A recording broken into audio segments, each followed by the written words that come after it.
Assalamualaikum warahmatullahi wabarakatuh. Om Swastiastu, Namo Buddhaya, salam kebajikan bagi kita semua. Kami dari kelompok 6 akuntansi 2023G akan mempresentasikan review artikel yang berjudul Tabir Akuntabilitas Keroan pada Akuntan. Sebelum masuk ke materi, izinkan kami untuk memperkenalkan anggota kelompok kami. Yang pertama ada Hafsah Sahda Areta dengan NIM 141. Yang kedua ada saya sendiri, Sofia Amaliatul Kusna dengan NIM 161. Yang ketiga ada Nauril Akiluna Arif dengan NIM 198. Dan yang keempat ada Karina Tria Herawati Basuki dengan NIM 205. Adapun daftar isi dari review artikel kami, yaitu yang pertama ada latar belakang, yang kedua tujuan penelitian, yang ketiga metodologi penelitian, yang keempat hasil, yang kelima kesimpulan, dan yang terakhir kelebihan dan kekurangan dari artikel. Latar belakang dari artikel Tabir Akuntabilitas Keroan pada Akuntan ini mencakup pentingnya memahami konsep akuntabilitas yang diwarnai dengan nilai-nilai budaya lokal, terutama budaya di Kutai Samarinda. Konsep keroan dalam budaya Kutai mencerminkan kerjasama demi kepentingan masyarakat, yang menunjukkan betapa akuntabilitas dalam organisasi nirlaba dapat diperkuat dengan prinsip gotong royong.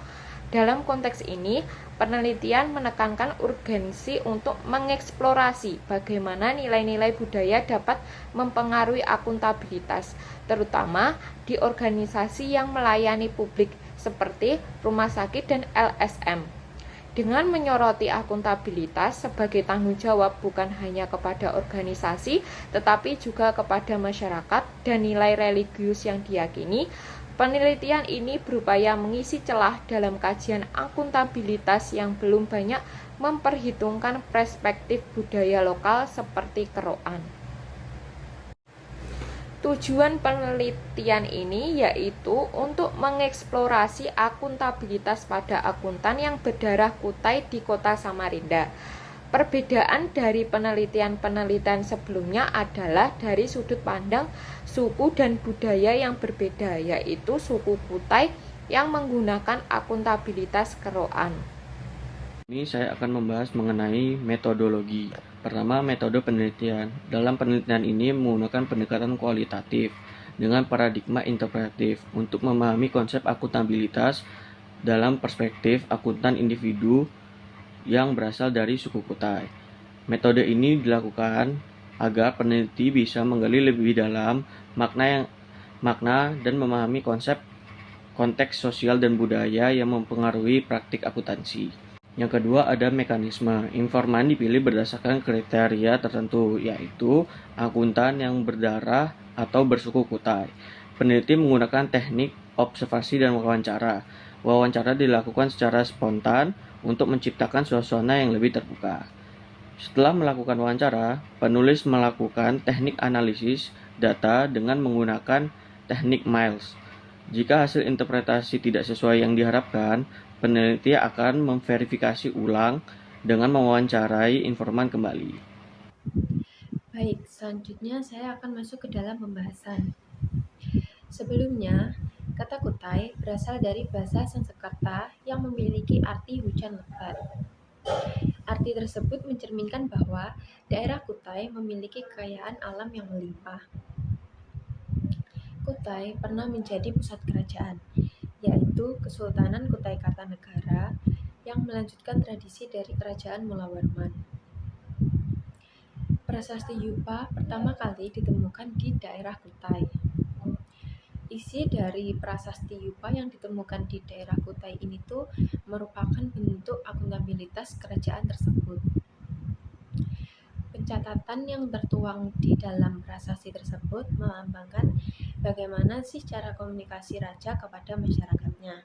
Jadi intinya tuh kayak isi dari pertanggungjawaban raja yang mereka tuangkan untuk kesejahteraan masyarakatnya.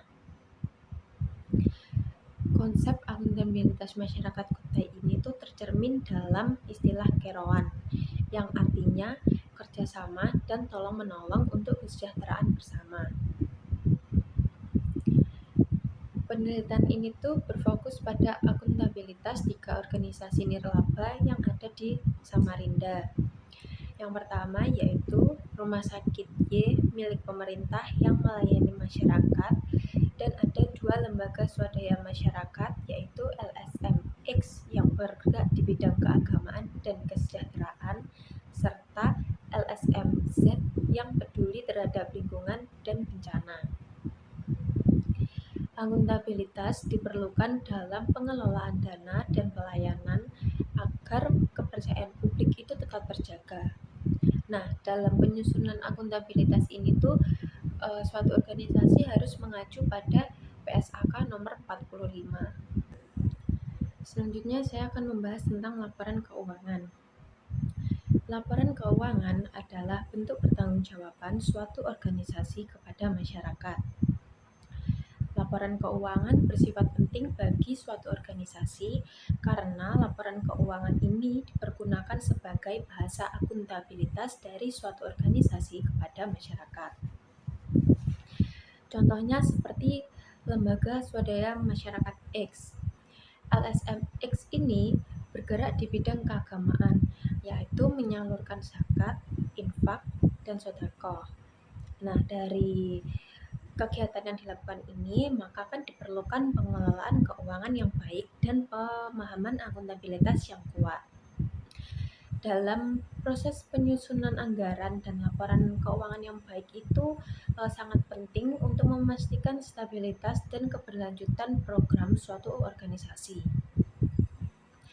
Akuntabilitas yang tinggi dan sesuai dengan prinsip Kerawan dalam masyarakat Kutai itu dapat membantu organisasi dalam menjalankan programnya dengan bertanggung jawab, mementingkan kepentingan masyarakat, dan menjaga kepercayaan masyarakat. Hasil penelitian yang pertama, komunikasi merupakan hal yang sangat penting di dalam organisasi, karena tanpa adanya komunikasi, maka tidak akan tercapai proses akuntabilitas organisasi secara maksimal. Yang kedua, LSM atau Lembaga Swadaya Masyarakat merupakan organisasi yang tidak memiliki anggota atau biasa disebut dengan non-membership organization. Fungsinya sendiri yaitu untuk mencapai tujuan-tujuan sosial, keagamaan, kemanusiaan, dan tidak diarahkan untuk mencapai keuntungan ekonomis. Yang ketiga, partisipasi sangat diharapkan dalam segala hal tindakan akuntabilitas, karena partisipasi juga dapat meningkatkan kepercayaan masyarakat kepada akuntan. Kepercayaan masyarakat di sini maksudnya adalah partisipasi masyarakat juga membantu kegiatan yang ada di dalam organisasi. Yang keempat, audit sosial di organisasi politik sangatlah penting untuk meningkatkan akuntabilitas dan transparansi. Hal ini karena menunjukkan bahwa komunikasi langsung dari masyarakat itu sangat diperlukan untuk mendorong perubahan organisasi yang lebih efektif. Yang kelima, akuntabilitas religi dapat tercermin dalam pemahaman akuntan bahwa pekerjaan yang dilakukan itu untuk masyarakat dan bagian dari pengabdian akuntan terhadap Tuhan Yang Maha Esa. Kesimpulan dari artikel yang sudah kita bahas yaitu pentingnya akuntabilitas di dalam organisasi. Nah, akuntabilitas ini tidak hanya berkaitan dengan penggunaan teknologi, namun juga melibatkan aspek moral dan etika dalam pelaksanaan tugas akuntan. Meskipun terdapat keterbatasan dalam hal teknologi dan anggaran, akuntan ini harus tetap berusaha untuk memenuhi standar akuntansi yang sudah diterapkan seperti PSAK 45 demi kepentingan masyarakat luas. Akuntabilitas harus dilakukan dengan hati yang ikhlas dan tidak memihak siapapun, serta harus mampu membangun kepercayaan diri dari donatur dan masyarakat. Media komunikasi seperti majalah, buletin itu dapat menjadi alat dalam menyampaikan informasi akuntabilitas kepada publik. Dengan demikian, akuntabilitas diharapkan dapat mendukung keberlanjutan organisasi dan memberikan dampak positif bagi masyarakat yang luas.